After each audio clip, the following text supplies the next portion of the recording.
Hi, Zizaran here with another episode of Path of Exile University, and we are going to be covering racing with Steel Mage. And thanks so much for joining us today, Steel Mage, and I will let you take over.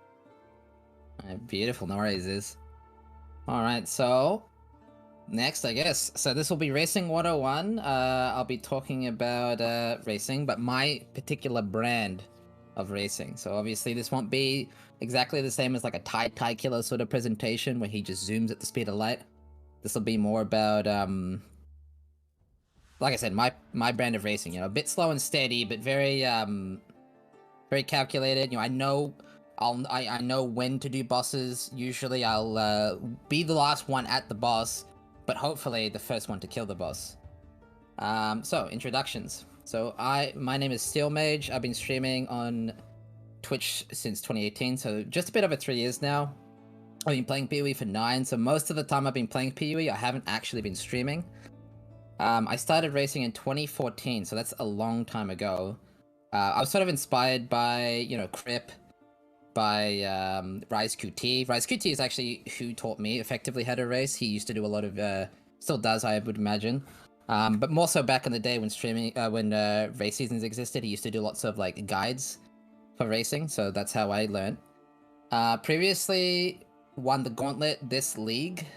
My first Gauntlet win. If you only go off the Zizaran Gauntlets. So that was very awesome. I'm very happy about that achievement. Very proud of that achievement. And I also, just today, before doing this talk, beat Uber Baal in D2 Resurrected without life tap on Solo 7 Hardcore, by the way, on a Barbarian. It actually took me 2 hours, so let's not talk about that. Let's not focus on that part. Anyway, like I said, we'll be covering tips and advice that I can give. Like I said, I think I have a slightly different perspective than a lot of other races. The mentality of a lot of other races is get to the boss, kill it, right?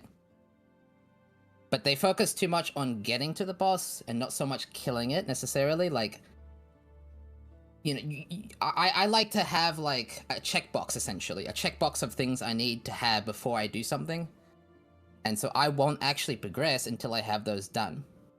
So I won't think to myself, you know, it's about getting to Uber Elder first. I'll think to myself, I need, you know, 7k life, ailment immunity, 65 block minimum, you know, 1.1 million DPS exactly with 90% uptime or whatever the numbers would be. I'll check those boxes first before I actually do any bosses.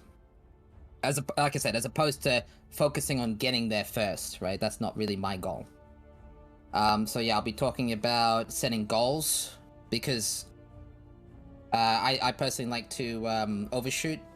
So I'll shoot for the stars and land on the moon. So for example, what I mean by that is if I just focus on surviving, right, and beating the entire gauntlet, if I manage to beat, let's say, Uber Elder and nothing else, that's still pretty good. I'm very happy with that. Or if I aim for like first awaken at 8, you know, maybe I'll get 4th, and that's still pretty good. I'll talk about my build choice. So I view the what do you call it? The build you choose needs to be the right tool for the job. So I'll talk about why I play Bleed Glad for a year straight, right? Or why I play Summoner for a year straight, or why I won't play range builds, bow builds. And I'll talk about the gearing process at each stage, so the early, the mid, and the late game, and just any other, you know, advanced strategy. So obviously, this talk might not necessarily be the most useful to the most people, but I'm hopeful that some of my strategies will at least help some people. Because at the end of the day, racing is not necessarily about being the best, although that, you know, obviously that's part of it. It's about being better than who you were before, right? It's about being faster than, you know, your own previous best, right? It's about getting further than you did before, right? It's about, you know, improving. So, anyway, next, talk about the Bradbury Method. So, like I said before, I am not the fastest. I did originally go for speed, but when it comes to boss killing, the strategy needed to be changed. like I said, I don't view being the fastest as the best strategy.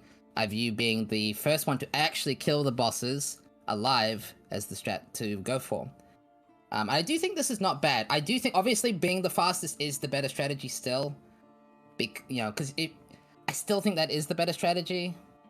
But the Bradbury Method, I think, is okay. So what the Bradbury Method is, it's actually this tale of an ice skater, I believe. And their competition basically fell just before the finish line. It was like almost like a crash, right? And they all piled up.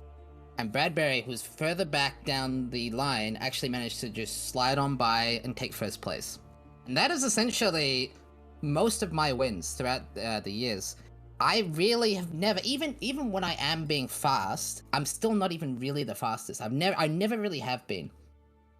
Even like back in the day, like I remember racing against Havoc in my first race ever, and Havoc was so far ahead. I mean, Havoc is just faster than me, right? He always has been. But, if you can be just behind the fastest, you can provide pressure to that person. And by applying pressure to that person, they will make mistakes. And it only takes one mistake for them to rip, and then obviously... So this is more about hardcore, obviously. This is more of a hardcore thing. But it only takes one mistake for them to obviously fail, and then you can take the lead. And that's exactly what happened. He ended up dying basically a full level ahead of me. But because he started, he knew I was actually catching. And so he ended up running a few rippy maps, running like GMP minus max, and ended up dying because of it. And that's my first win, my first race win. But it's not my last. I mean, this has basically happened repeatedly throughout the years, and that's why I really believe in this method, because it has worked well for me multiple times. It's not just like a one-off. Even this gauntlet, this previous gauntlet, Lighty and Exile, I mean, we both know they are 10 times faster. Well, maybe not 10 times, but they are much faster than me. I don't even think it's an exaggeration to say they are twice as fast. So they effectively get 2 attempts while I only get 1. But as we saw in the gauntlet, these bosses are difficult. You can't really over-prepare, and I was able to win purely because of, you can see in the image, lots of rips happen in the gauntlet. I mean, the gauntlet's a graveyard. The only thing that really matters in hardcore is not dying, really. So, also, I'm not the only one. I have noticed there's a few other people that believe in the method. A certain Al Kaiser. I don't think it's more like the Bradbury method with him. He calls it I think it's more like the enrage timer. So the idea that, if Al Kaiser's in an event, give it like 6 days, and if the gauntlet's not over in 6 days, Al Kaiser will come in and claim victory. So it's kind of like the same sort of principle. Again, not necessarily the fastest, but he will kill the bosses. He will survive. He doesn't really die that often. Same sort of strategy I use, right? The only mistake you can really make in hardcore is not dying. So anyway, next.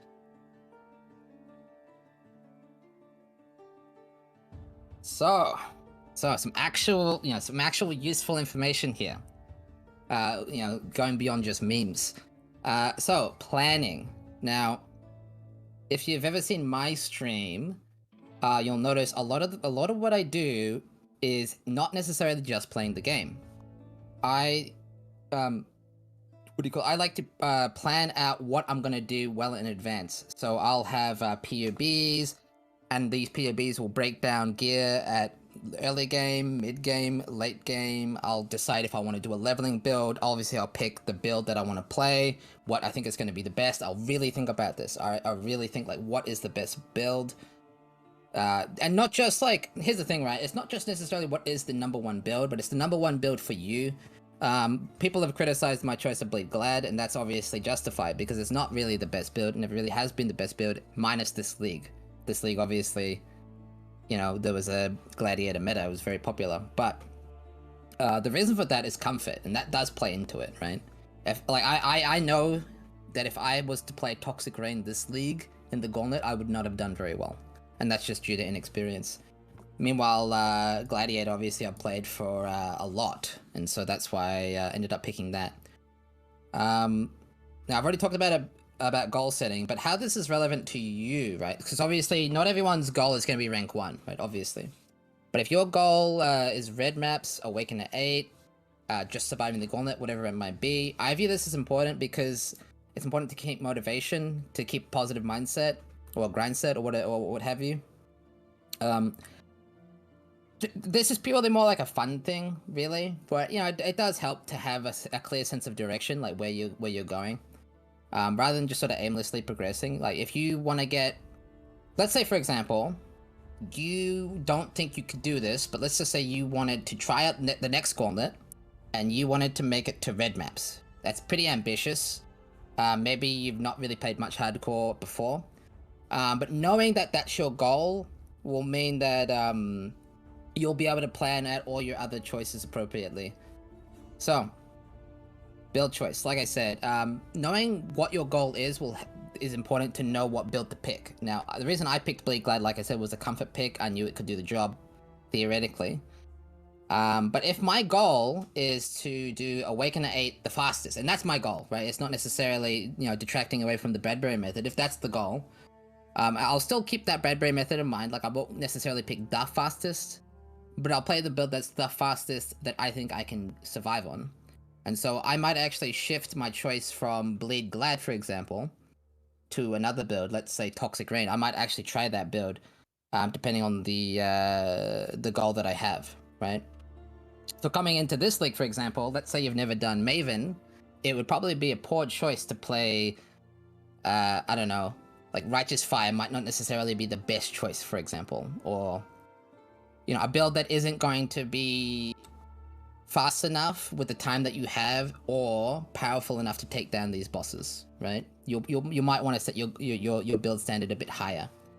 Not to say obviously that you can't do that. I mean, that's the beauty of goals, right? Your goal might just be to take Righteous Fire or another build like it to that, and that might be your goal, in which case, you know, you'll have a harder time, but that, you know, that's the whole point of goals, right? To challenge yourself. So, I should mention loot filter here. Now, the loot filter, a lot of people ask me what loot filter I use. It's very important to note that I don't just use one loot filter.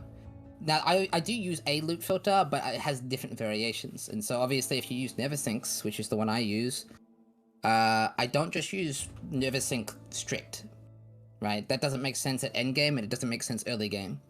And so, what I like to do with my loot filters is actually adjust them depending on the content that I'm doing. So, while leveling, obviously, I'll use a very unstrict filter, a filter that shows most loot. Mid-game, I'll start showing bases, right? So while entering maps or Blood Aqueduct, I'll start showing bases. So for example, in the Glad SST build that I played in the Gauntlet, I actually had low-tier bases showing for shields, for armor bases like Astrals for chests, boots, two-tones, helms, armor bases again. Just to, you know, just to have bases to craft on. And obviously you shift that because you don't want to show like an eye level 68 Colossal Tower shield at level like 95, right? That doesn't make sense while you're doing red maps. You want to show the higher level bases then. So that's when you'll switch and you'll start showing like, let's say 84. Because this is important to note. And a lot of people might know this, but there are breakpoints essentially where like there are item levels where the you can craft most things but not everything. And so item level 72 and 73 are those breakpoints early game, you know, because obviously everyone knows about eye level 86 loot being the best, but you're not going to have access to eye level 86 gear at level 70 unless you're playing Expedition League. And so I like to have item level 72, 73 gear showing, because that can actually roll tier 2 mods, which is actually good enough. Like, a lot of the gear I'll actually craft endgame will be those item level 72 bases. Like my chests. Yeah, my chest that I beat the Gauntlet with was actually an item level 72 base originally, for the most part. So that was actually just item level 72. I picked it up, you know, in the first like 10 hours of the Gauntlet. And then in terms of strategy, now this comes back down to your build. When I level with Glad SST, I had to make a decision. When do I swap to SST? And you're gonna have this, what do you call it? You're gonna have to make this decision on every build. It's kind of, you're gonna have to know a little bit about the build before you know, can really think about this. But when I was playing Glad SST, I ended up leveling with, after some testing, what do you call it? Shattering Steel skills, the Splitting and Shattering Steel skills, and I chose to respec at 31, which was actually quite early. But knowing that I wanted to use a leveling build and when to respec, that's just part of it, right? Because generally you probably shouldn't level with the build that you're planning on playing. Like if you were playing, let's say Seismic Traps, for example, you're gonna want to have a different skill to level at least till 28, because obviously Seismic Trap's a 28 ability. So for Seismic Trap, for example, you might level with Explosive Trap or Lightning Trap. And so just knowing the leveling build and when to respec is valuable information. And then obviously Atlas regions as well, which I'll get into a little bit later, but this is actually really important. This is one of the more important things. And it will change league to league, so nothing I can tell you now will be too specific because we are getting a big Atlas rework later, this league. But for example, just some Atlas regions I like to farm would be Turn's End with the Invader notable, the Invader passive. That's an easy way to build your map pool and get 6 links. And so that's like one region that can drastically change the way you play the game. Also, when you're farming Harvest, knowing if you want to do Haywire Hamlet or Lex Proxima, and again, these might change, but just knowing what regions to farm and what order to approach them and when to do them is kind of important. Because and this was a big thing. In the Gauntlet, you don't actually need to farm 4 stone, Atlas regions to get endgame gear. And so knowing that I was going to farm a lot of, Harvest, I knew to do 2 stone Proxima for like 2 days straight, and that's exactly what I did.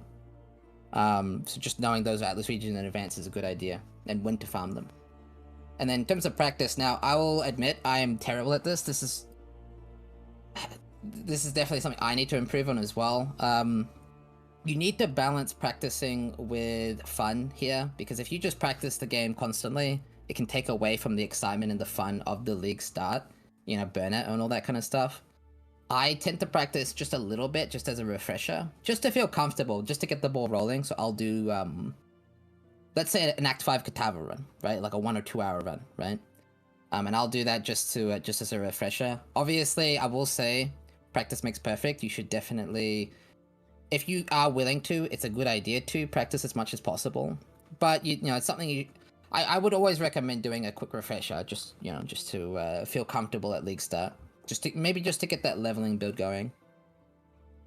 But yeah, so like I said, balance that between fun and efficiency there, as much as you can do, really, as much as you can handle. Next slide. So, the early game. Now, if you're just starting out, you just want to figure out some early tips from me that I use every time. 1 transmit resist craft at level 12. So the reason I've got that on there is you can pretty much res cap exclusively just from this 1 bench craft. An easier mistake to make is to ID everything. If you ID everything without vendoring unID'd stuff, what will happen is you won't actually get any transmutes via vendoring. You'll only drop them, and if you don't drop them, it's actually possible to not drop transmutes for hours. This can happen, and you won't have any transmutes for this really, really, really, really, really useful craft. So you want to balance IDing stuff and vendoring stuff with intentionally not IDing certain bases to vendor for transmute shards, so you can use this resist craft. Ideally, you're getting res capped in Act 2, Act 3. And you can do that thanks to this craft, so keep an eye out for that. Because of this craft, you don't really need like powerful rare gear early on, right? You can pretty much, your entire gear you don't even have to transmute the gear. It can literally just be a bench crafted piece of gear. You don't even need to augment it or alka or anything. And so the main focus in terms of looting is loot, the blues and the yellows, ID or not ID, balance your alts and your transmutes, and then focus on links. Because that's the important thing, getting your 4-link and your 3-link and the right colors and all that kind of stuff. That's the hard part. That's where a loot filter will really come in handy, but don't need to stress too much. You can check your vendors. That's usually what you're checking for when you're checking the vendors. Obviously, as well, you might want to check for movement speed and all that kind of stuff. Now, in terms of overleveling and underleveling, now obviously I like to overlevel. Obviously higher level you are, the more power you have. So if you're higher level than the zone, you're gonna be more powerful, right? Obviously. So I prefer overleveling. Some of these areas you can choose to overlevel, include Ledge, Prison, and Act 1. I mean, usually you're not gonna overlevel that early. Northern Forest as well. Docks is really the first zone I like to choose to overlevel in. So I might hit 28 here, just so that I can start equipping some of those gems, get my falling going, all that good stuff. So I like to farm docks a lot. Calm Stream is an option. It's more of an I kind of felt obliged to put it on there because I do use Calm Stream a lot. But ideally you don't farm Calm Stream because it's not a good zone. It's kind of rippy. Ideally you just brute force your way through Act 4 and make it to Act 5. If you can make it to Act 5, then this is what I like to call my home. Act 5 Chamber of Innocence, you can farm here for a very long time because of the guaranteed blue packs in all the corners. It's actually really, really, really good to overlevel here. I will always overlevel here. I don't think I've ever left Chamber of Innocence without being level 42, except in like a short race. So the highest level I've farmed in Chamber of Innocence is like 58. Now you shouldn't do that. That's a bit extreme, but the point is you can really get a lot of power here, which will trivialize the rest of the campaign. And because of that, I don't have any Act 6 or Act 7 farming areas, because you really should just level in Chamber of Innocence. Then, of course, Harbour Bridge, Blood Aqueduct, Foothills. These three areas are like essentially where you gain most of your power before maps. So this is what you should farm. You can farm a lot of this if it's like the Gauntlet, but typically you won't farm here too long. But obviously worth mentioning here is the Tabula from Blood Aqueduct. The other two areas, Harbour Bridge and Foothills, are just, you know, it's just kind of like your choice which one of these you want to farm. And then there's one more point here, currency. Should you use it or should you save it for later? Now, obviously this is more SSF centric. In trade, it's going to be a bit more, you know, it's going to be a bit different. You might choose to save it more so because, you know, you might want to buy something with your Chaos Orbs. But in terms of usage of currency, ideally you don't want to just, ideally you do want to hold. Some of the alts, for example, are useful later when you're rolling flasks. Baubles for flasks later on as well. Alks are good for maps. Chaos is good for maps. Good for benchcrafts, all that kind of stuff. So I don't actually use too much currency. Currency I like to use is things like essences. Essences are ideal. The only real reason I would overuse currency while leveling is if the league mechanic is just raining currency. Which it did with Expedition, so that's really going to depend on the league mechanic. The league mechanic, so obviously I can't say if Scourge is going to be insane for leveling. But if you are seeing lots of essences, lots of alchemies, that kind of thing, or binding especially, if you are getting stuff like that, obviously then feel free. But otherwise, not a bad idea to actually save at least some alks, chance orbs, you know, all that kind of stuff. They have use in early mapping. Next slide. So, when talking about mid-game tactics, so I define mid-game obviously as mapping, like early mapping. That's just my definition, don't get too hung up on it. So, when I'm talking about mid-game, we're talking about the Atlas. Not endgame red maps. I view anything above tier 14 as endgame. So, focusing on this section of Atlas progression, I guess I'll mention some Atlas strategies. So the way I like to progress my Atlas is using a method called the Leapfrog Method. Now, the problem here, obviously, is we are getting a major rework of the Atlas this league. So I won't know for sure if this will still work, so I might have to do a bit of refreshing here. But this goes back to what I was talking about earlier, what Atlas regions you want to farm in. You'll need to do a little bit of research, see where the passives are, see what you want to do to get your gear. Like I said, Turns End Invader, if it's still good, is probably one I'll focus on.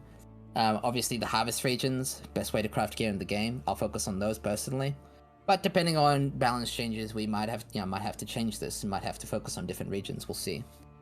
So what the Leapfrog Method essentially is a way of not having to really think too much about how you're progressing to Awakener. It kind of sorts itself out for you and just makes it much simpler. There will be videos from Grimro if you just search up Leapfrog. So Grimro's got an excellent video on this. Won't cover it too in depth here again because it might change, but that's the strategy I like to use. A lot of people like to use. I will mention as well. Now this is kind of relevant if you're farming a region for a long time, right? So let's say you're farming Turn's End, hypothetically. I won't go into specifics here beyond that. But let's say you're farming Turn's End, that region. And in that region, there's a particularly terrible map. There's a really bad map in that region. Let's say it's, I don't know, Palace. Palace is one that people have intentionally not run before. So let's say Palace was in that region. You really don't want to deal with Dominus. You know, it's 2-stage Dominus, takes too long. Boss is kind of actually dangerous. You don't want to deal with that. You don't like that map for whatever reason. You can choose not to run that, and it might actually be worth not unlocking that map because then it'll drop obviously other maps in that region. So that's something to keep in mind. Now, obviously, once you've unlocked it, it's unlocked. You can't you know, remove it from your atlas. There's no way to scrub it currently. But that's something to keep in mind. A bit of an advanced strategy that, but I have done this personally. I think a lot of people will tend not to unlock certain maps. This is also relevant when you're doing your 10 ways, because if you're farming 10 ways and you're constantly unlocking Palace, and you don't want to do Palace and you don't want to do the boss, unlocking Palace would be a mistake. Yeah, a lot of the new maps come to mind here. Bramble Valley, Foundry, Primordial Pool. So yeah, just keep in mind there's certain maps you may choose not to unlock until later. And then, as I mentioned again, I feel like I need to mention this again and again. Atlas regions are a core part of this, a core part of racing. If you know your build needs cluster jewels, it is a very good idea to focus on Delirium. If you know your build needs catalysts, you can actually employ the heist grocery list strategy, so you may want to target from heist. Also checking Zana mods and seeing if there's heist on the bench or Legion on the bench. Like if you know, for example, you need a timeless jewel, you really need the Glorious Vanity for your build to work properly. You might want to check if Zana is offering the Legion mod via her bench, or alternatively farm areas like New Vestia. And again, these might all change next patch, but knowing what your build needs, right, going back to like the planning stage, knowing what your build needs will sort of dictate what Atlas regions you farm, so just keep that in mind. As an example, I needed Glorious Vanity in the Gauntlet, and so I knew to farm a lot of New Vestia, which meant I also, because there's no Zana mod, I needed to farm Betrayal to get Legion Scarabs. So I ended up farming Voldo early on, a lot, and then switching to New Vestia when I had a few Scarabs, and that worked beautifully. It ended up taking me 6 attempts, so 6 3-ways to get it, which I only would have been able to do if I actually targeted those regions. So no, again, planning is important there. In terms of map rolling, now this is definitely going to differ depending on hardcore versus softcore. In softcore, obviously Alk, right? Obviously, goes without saying. But in hardcore, you might actually want to like play it a bit safe. Really use your own feelings here to determine if you're going to run them blue, rare, how much you're going to reroll them, you know, choosing to chaos them. Tip here as well is you can actually use your harvest and fossils, I believe, to actually roll your maps. You can definitely do that with harvest. Specifically, defense reforges are good here because it's not going to add damaging properties to the map. So yeah, knowing like what difficulty to tune your map rolling is kind of up to you. I will say, I pretty much don't run Rippy maps. Because in hardcore, the cost of a Chaos Orb is less than the cost of re-rolling your entire character. So in my eyes, it's always worth like re-rolling the map if you think it could kill you. So, I also mentioned the Horizon Orbs and 3-to-1ing. Good to unlock maps. Horizon Orbs especially. I know with Expedition, whenever Tujin, the Quinn NPC, was selling Horizon Orbs, I would always buy them because you can use these to get natural unlocks of maps. So that can be very good for filling out your Atlas. And then 3-to-1ing, it works a bit weird since they changed the Atlas 2 years ago. You can actually 3-to-1, so you get 3 of the same map. And then if it doesn't give you the map you want, the map you're hoping to get, you can actually take out one map and put in another map, right? So not that exact map. So let's say you've got 4 jungle valleys.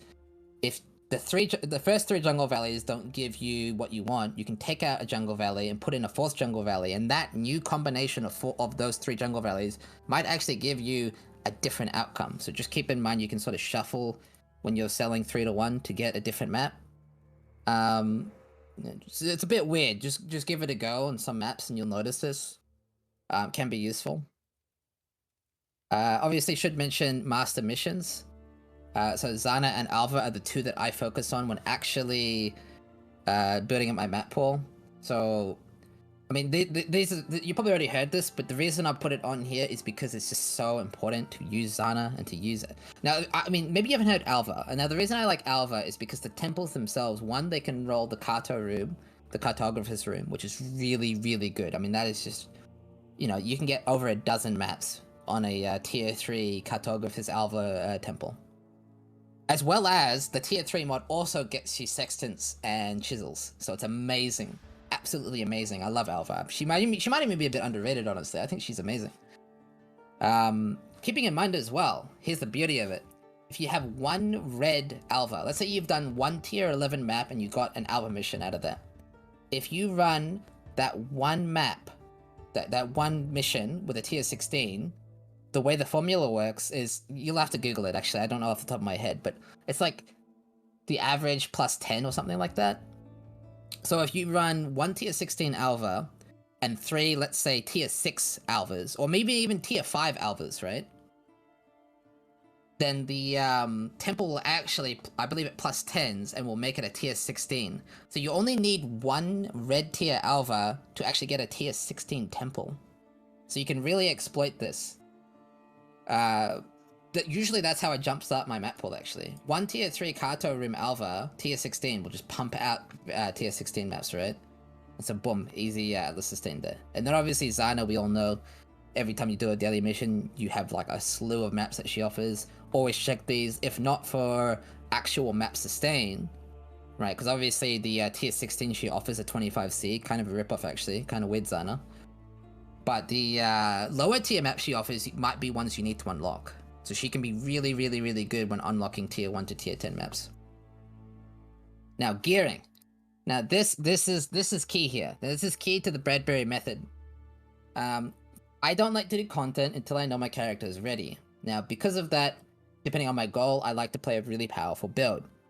That also means I have certain gear expectations. Now, we've all done POBs where we've seen the gear and the gear is insane.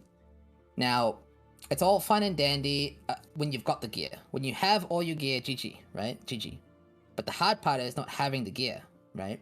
Like a lot of people will talk to me about builds and they'll say, this build can do Uber Elder without dying. And I'll say, that's great, show me the gear. And then they show me the gear and I'm like, okay, how are you gonna get the gear? And the answer is they don't, they'll die. They'll die before getting the gear. And that's the reality most of the time.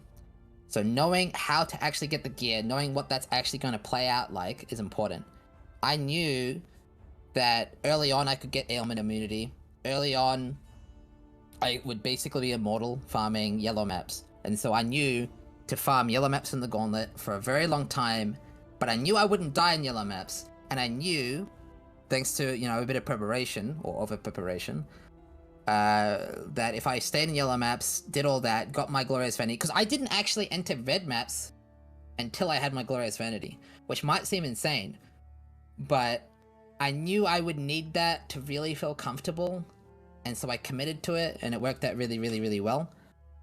So just knowing like where your character needs to be to do certain content, I mean, you're gonna have to feel that out. There's no easy answer here. Like, I'm not saying like it's kind of hard to give specifics, but you'll kind of have an idea. But anyway, so knowing how to actually get that gear is important. So for example, if you know your build needs a 6th link, right? If you know your build needs a 6th link, now there's a few strategies here. You can't really use like the Watchstone strategy. There is a I think it's called Geomancers, the Watchstone strategy to farm fusing. So that's a bit hard to do because you'll need to do 10 ways, right? And so it's all fine and dandy to say that you can farm Geomancer Watchstones to get your 6th link, but then you have to do 10 ways, which is obviously, you know, a nightmare, right? So usually my first 6th link will actually, my strategy for that will actually come from the aforementioned Turns End Invader notable, which has a very high chance, about like a 1% chance, so you'll have to do a lot of mapping to do it, to get it.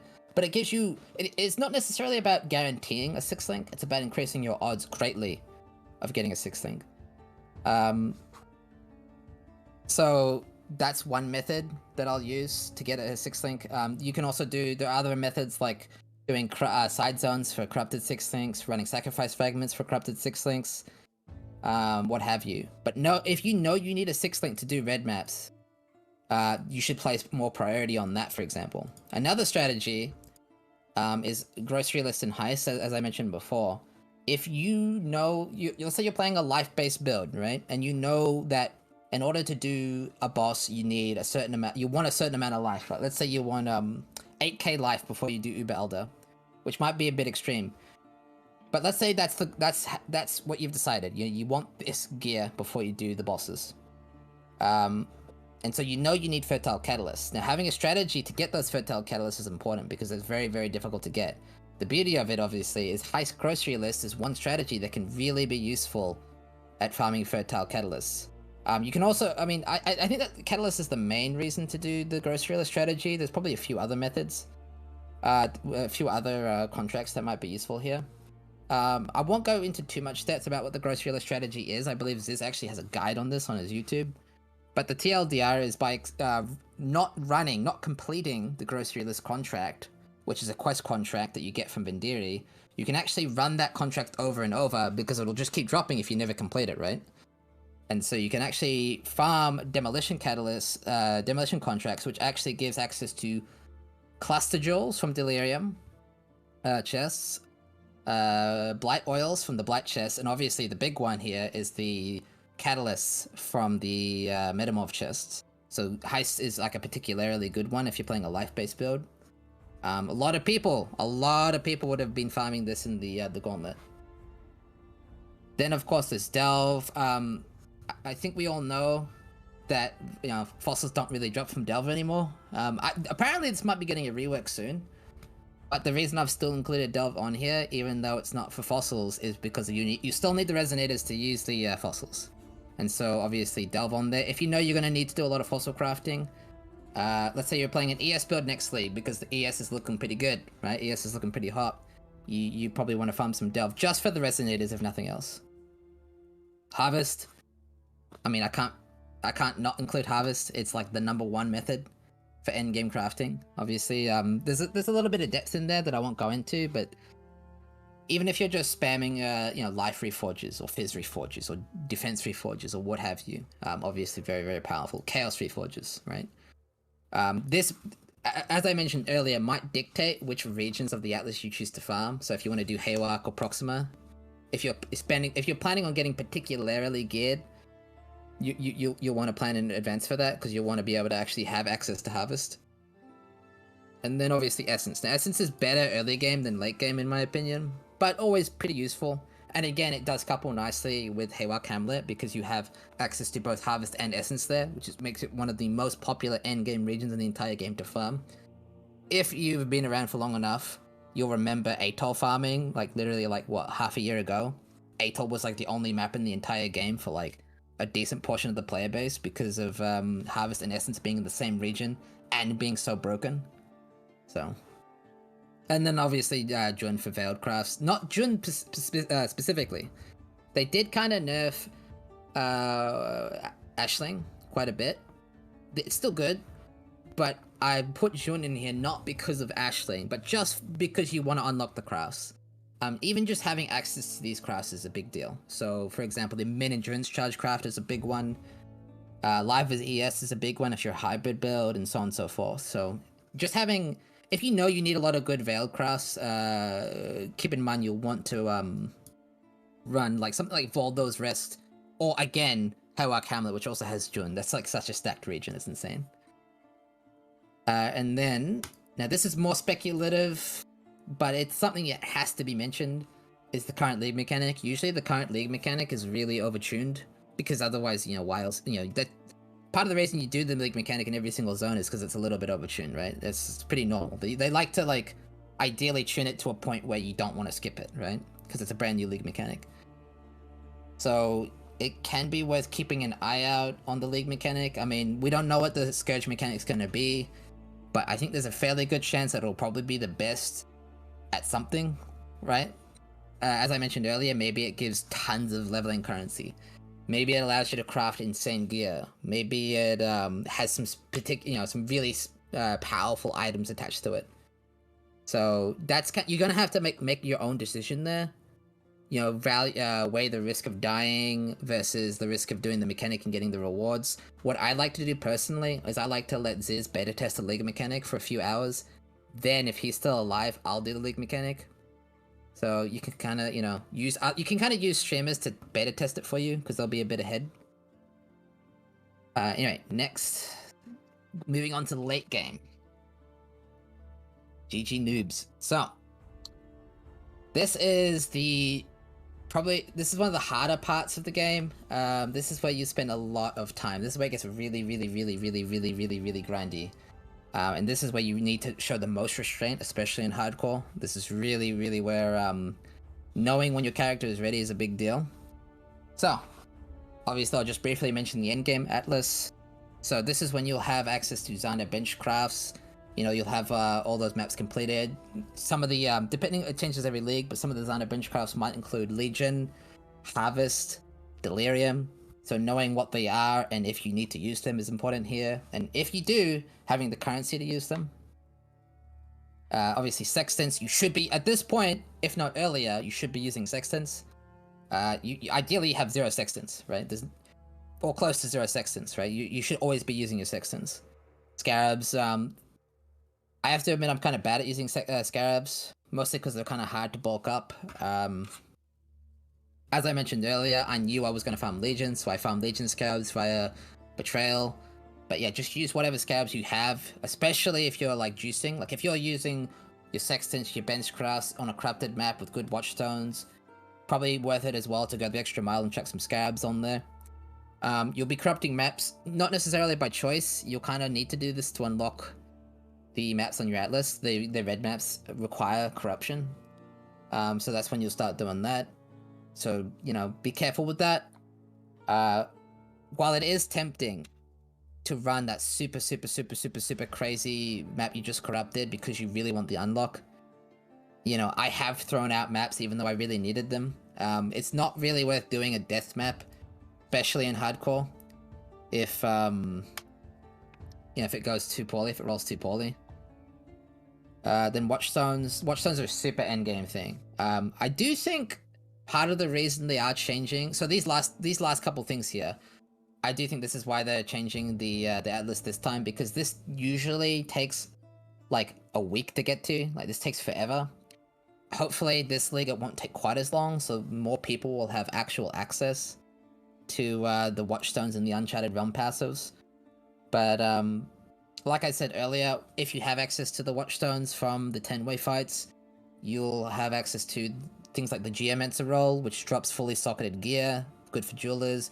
You'll have access to things like more control over master missions. So, you know, if you want synthesis maps from your Zana missions, you can roll your Watchstones for that. If you want more Legion, let's say you want certain emblems from Legion, you'll be able to roll your Watchstones for that, and so on and so forth. You know, farming certain beasts. Let's say you want split beasts, you'll be able to farm that via Watchstones again, because you can roll your you can roll the Watchstones to do that. Now again, I know that's super late game, but I'm hoping this will be more relevant this league because of the shrinking of the atlas. So hopefully, you know, it won't take you like a million years to get them. You'll actually be able to, you know, get them a little bit earlier. And then finally, the Uncharted Realm passes. I won't go over that too much, but, you know. If you don't, maybe some of you don't even, watching don't even know what that is. So the Uncharted Realm passes, spoiler alert, is actually unlocked, not via Maven, but Maven does give you access to 2 of them. So the Maven invitations themselves, the actual spicy special ones. So that's like the Feared and so on and so forth. These passives give you like a huge amount of power, access to super endgame content. So I won't go into that too much, but yeah. Usually here, if you're wondering, I'll just go for the, what do you call it? The Elder and Shaper map invite. But knowing which ones to take can be important. You can use this to farm synthesis, for example. You can use this to farm, what do you call it? master missions, which I know a lot of people have mentioned in the past. The master mission one is particularly important if you like farming, Zana, Einhar, etc. Delving. Now, boss farming. So, this is at the heart of the discussion because this is really what all the preparation is for, right? This is, for most people, this is their goal. This is the super spicy endgame stuff, right? This is the hard part. So when are you ready to do bosses? I mean, at the end of the day, like I over prepare as much as possible. If there's an upgrade I can get, I get it. This just comes down to experience. Like, I will say, surprisingly, DPS is not as bad it's not as steep of a requirement as you might think. I know there's this mentality that you either one-shot the boss or the boss one-shots you, but I can tell you, having done this through personal experience, that you really don't need a lot of DPS to do these bosses if you have the appropriate amount of defense. Like I said, this is going to come down to practice and personal experience here. But really, if you can get an upgrade, you should go for it. Especially in hardcore. Really, like, knowing when you're definitely safe, like knowing when there's 100% chance you're going to survive that encounter, essentially, is, yeah, just going to come down to experience. Like I said earlier with the Bradbury Method, these bosses, the way I usually take them on, is not knowing that, I can mechanically outplay the boss. Okay, you can do that. And indeed, there are some bosses that require you to do that. I would say Uber Ziri is one of them. But when it comes down to some of these bosses, they're actually quite tankable. Awakener, for example, I prioritize tanking the beam.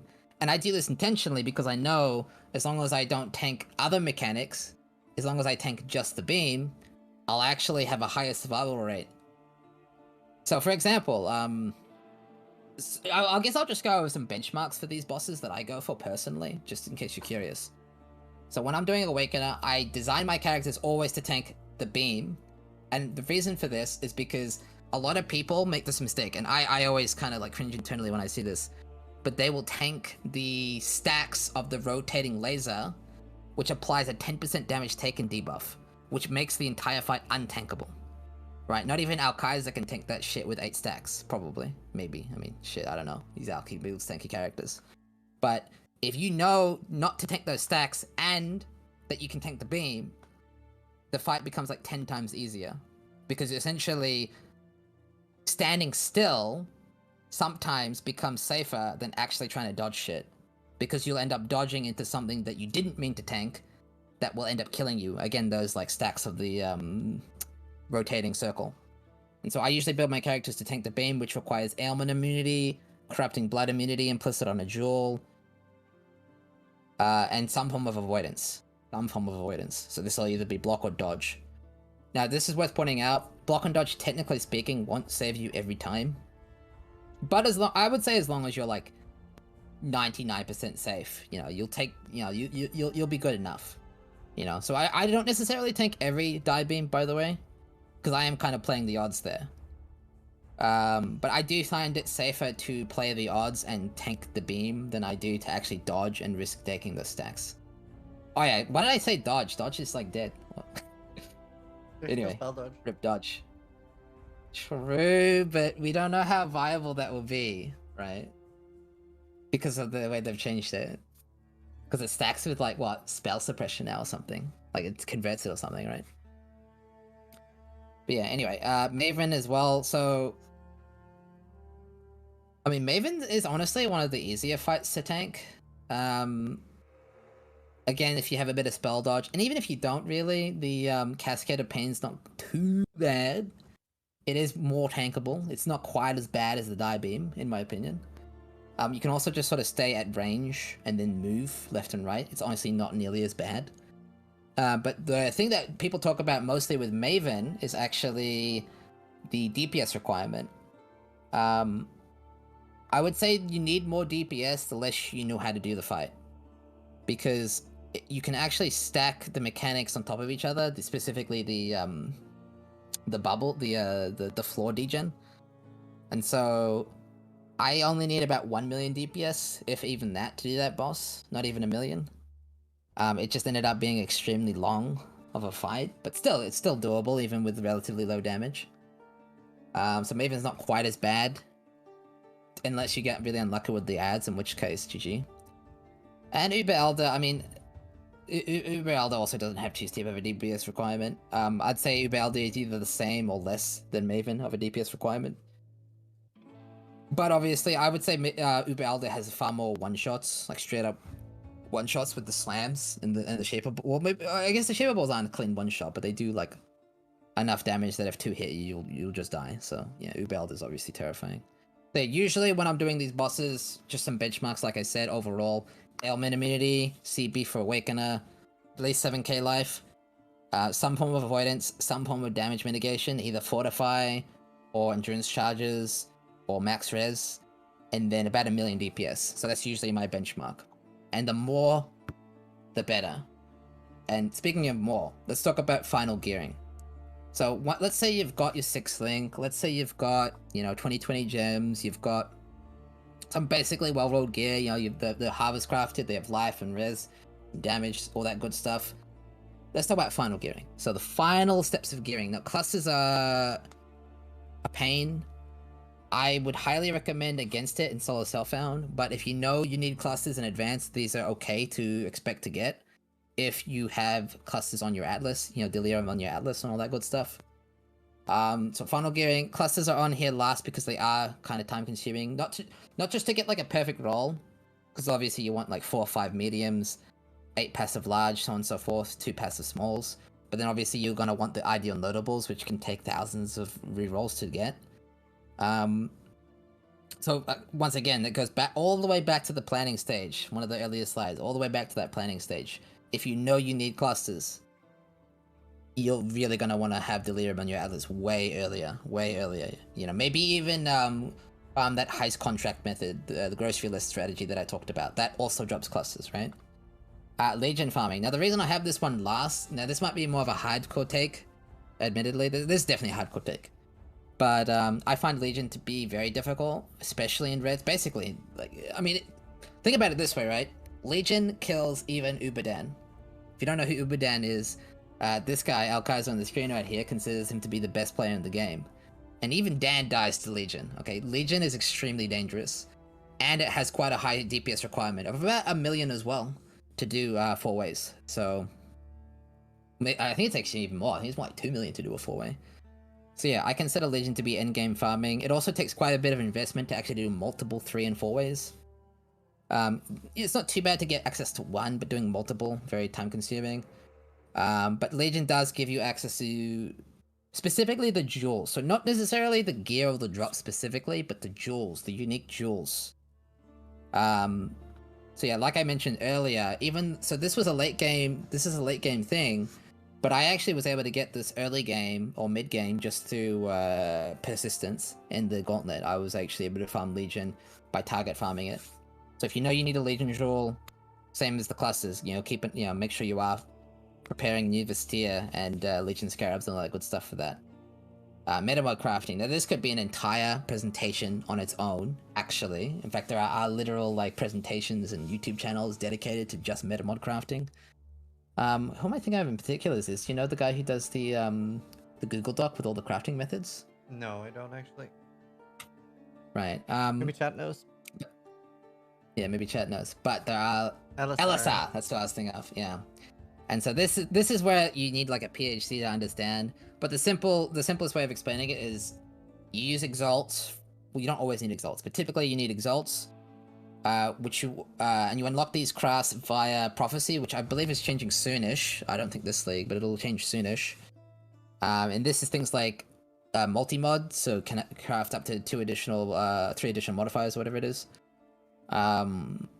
Prefixes cannot be changed, suffixes cannot be changed, and what have you. Now, the reason this is final gearing is getting the actual crafts unlocked requires a significant amount of time investment, and then you also need multiple exalts just to even touch this method of crafting. But it is how you craft some of the most powerful gear in the game, so you really have to do your own research there into what the crafting looks like. like I said, it's out of the scope of this talk.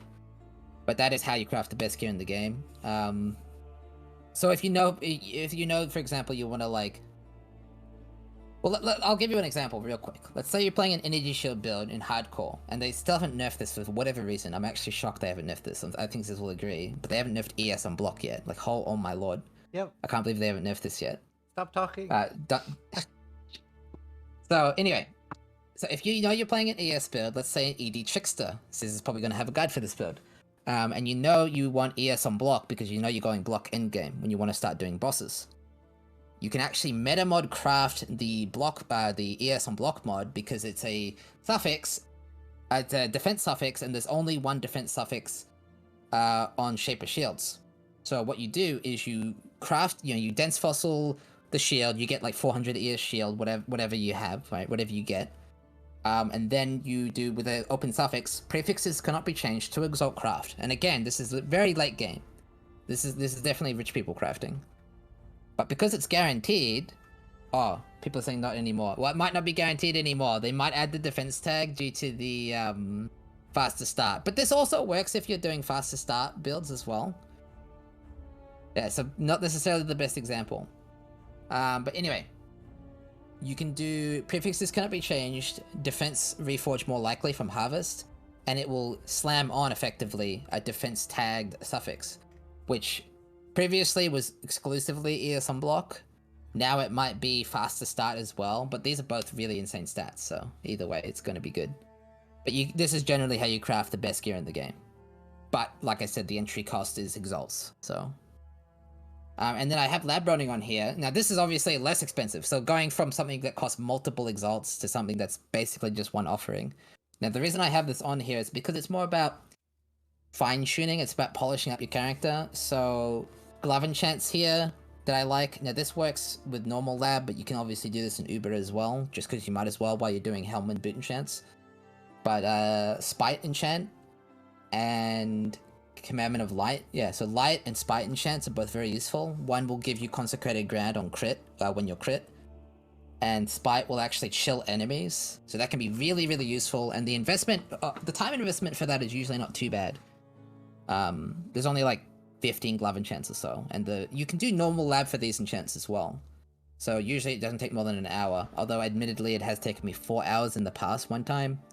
But again, you can farm these enchants while you're doing Uber Lab for the helmet chance. Then obviously boots.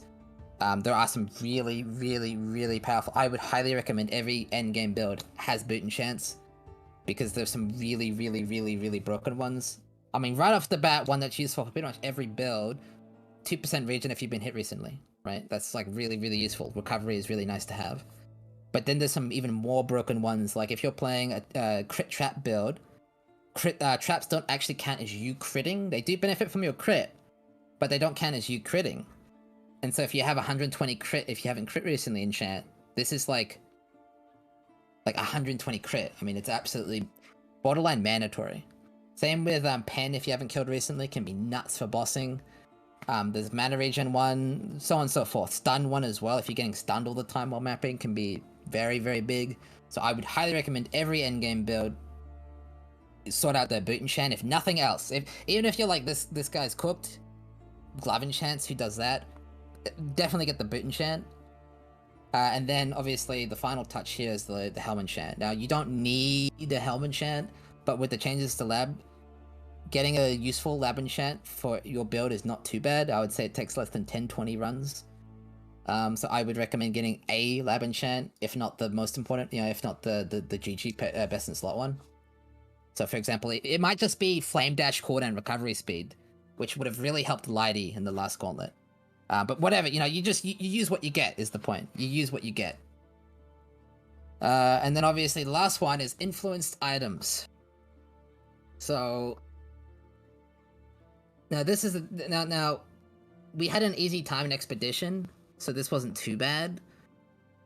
We don't know if Expedition's going core yet, do we? So yeah, we don't know how we're gonna get these. They did say it was going core, but not immediately. Right. So without access to Expedition next league, it'll go back to the old method where you just have to run influence maps, and it's going to be a nightmare again. But keeping an eye out for the influence base types that you need. Very important. So if you're playing a Fizz-Dot build, Bleed Gladiator, you know you want like your Elder and Hunter gloves, boots, amulet, and so on and so forth. So knowing like what influence bases to keep an eye out for are really important. So, and it's important that you get these early, so you know to what do you call it? Be able to craft these via harvest earlier. You know, you don't want to be wasting your harvest on like random stuff. You want to be using those harvest crafts, especially on influence items, because a lot of these harvest reforges, the way they work is they target a tag, and influence items tend to have tags that are very targetable because these mods don't normally spawn on the item. So for example, if you're playing Bleed Glad, Fizz reforges become really, really, really good on things like gloves and amulet. And life reforges become extremely good on like Elder leather belts for that very powerful life percentage mod, and so on and so forth. So yeah. Anyway, next slide. I think that's pretty much it. Questions, Exile? Any questions? Ah. So if there's any questions in chat, I'm reading chat now. So. Nice. Everyone's just feeling Gachi now. Should I use more than the lowest tier res craft to cap my res? Yeah, you should definitely use the highest tier craft. Definitely. The only reason not to use the higher tier crafts is if you are really lacking currency or you're too low level to use the craft. So do keep in mind that they have level requirements. But yeah, it's totally fine to use alchemies and chaos orbs to do the higher tier crafts. Yeah, that's totally fine. And be really careful on some crafts for the 1 exalted orb cost. Yeah, don't do the absolute highest tier always, because yeah, like you don't want to delete exalts. That would be terrible. Minimum HP to start doing harvest and hardcore. Well, that's the thing. That goes back to what I was saying earlier. Like, giving specific values is not necessarily ideal, because, like, if I tell you 4k life is the minimum, one, that doesn't apply to tier 16s. You'll die instantly with 4k life. But you won't die instantly with 4k life if you have lots of damage reduction and avoidance. So, you know, it doesn't really... Like, it's kind of hard to give a specific value there. You just kind of have to feel it out. I will say this, just to try to answer your question as best as I can. Things like Harvest... Legion. What other really rippy league mechanics are there? Everything. I'm Zizaran. Right. I mean, gotta remember there's gonna be a lot more Uber content now as well. That's gonna be very dangerous. So even like Blight might be rippy with that. Yeah, Betrayal. Yeah, Betrayal, Heist, Metamorph. So those particularly rippy league mechanics, just +5 them. So if you're running a white tier 5 map, if you can't do a tier 10 map, don't do the Harvest. Because I basically +5 them. Like, I just, like, up-tier them in my mind mentally. Like, if I can't do a tier 10 map, I shouldn't do a tier 5 Harvest. I shouldn't do a tier 5 Betrayal. Does that sort of make sense? Like, I just sort of bump it up. So, like, for example, tier 10 Harvest is like a tier 16 map, effectively. Like, in terms of difficulty. Like, just a blank tier 16 map is like a tier 10, like... Betrayal mission, right? Yeah, and needless to say, that makes tier 16 Harvest extremely dangerous. Really, really dangerous. Don't do it if you know, not like a mortal, basically, so. Tier 19 Harvest. Yeah, Monarch, dude. Yeah, like, in the Gauntlet, nobody did Harvest and red maps, really. Like, not really. We just didn't do them. Because of how difficult they were compared to everything else. How do you farm oils? Well, just Blight. I mean, it's honestly not too bad running Blight. Again, like, this goes back to what I was saying earlier. If you know you need gold oils for your build... Now, I didn't need gold oils for my build. But if you know you need gold oils for your build, then you might want to consider running Blight from Zana's Benchcraft. Or, if she's not offering that, you might want to run the Blight Atlas passives. So that would be Voldo's Rest and... I think it's Lyra Athene, I'm not actually sure. But, yeah. Also Heist, yeah, also Heist contracts. Although, Grocery List is not that good for gold oils. I don't think you can even drop gold ores actually, so. How do I beat Steel Mage in a race? Right, so just apply my own methodology against me, so just don't die. So your Be mistake was slightly when faster. you died? Yeah, no, because your mistake, Son of Sevenless, was you died. Just don't die. That was your mistake. Just don't die. Let's do one more question. Anyone?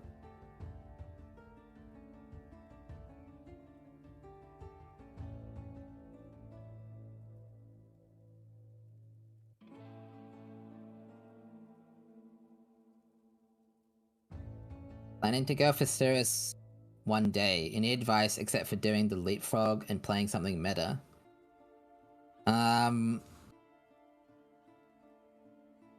So you don't have to play a meta build, but I do recommend the meta forms of defense. So obviously, ailment immunity, some form of avoidance. Although spell suppression exists, so maybe damage reduction will be more meta this time. And then obviously corrupting blood immunity on a jewel. So that's not a meta build, but it is a meta defense, and I would recommend it. So you can build that character however you want, but if you have those forms of defense, you become almost unkillable to specifically Cirrus. So. Do you want to answer the Chaos Res question and then we'll end on that? Sure. So talking about Chaos Res, usually just positive, man. I don't go for cap, so. Usually just positive. If I'm particularly scared of a type of content that I'm doing that has lots of chaos damage, for example, Scourge has like maybe giga chaos damage, then I would obviously go for more Chaos Res. But yeah, it sort of depends on the content you're doing. But for just generic mapping, just positive. Yeah, just be positive. Early on, you can be minus 60, no problem. I would like try to get to at least like minus 20 even for your first like Al has mean. But yeah, you do want to like, there's not, I don't know, chaos damage is pretty easy. Yeah, it's not too bad. Again, Steelmates, thank you so much for that amazing presentation. Honestly, very informative. Really good. Let's get a clap in chat for Steelmage, everybody. Thank you so much for taking time. And Steelmage, where can we find more of your content? Right, so I'll be streaming the Superior game, Diablo 2, on Twitch TV/Steelmage. I don't do any other stuff because I'm lazy. So that's all I do. I play video games on Twitch. That's it. No YouTube. Nice. Well, thank you so much. Again, hope you guys enjoy the Path of Exile University. There's more tomorrow. We're doing a Q&A with Noogie, etc. But thank you guys so much for watching. Sub if you liked the video. But more importantly, try to die less than I do.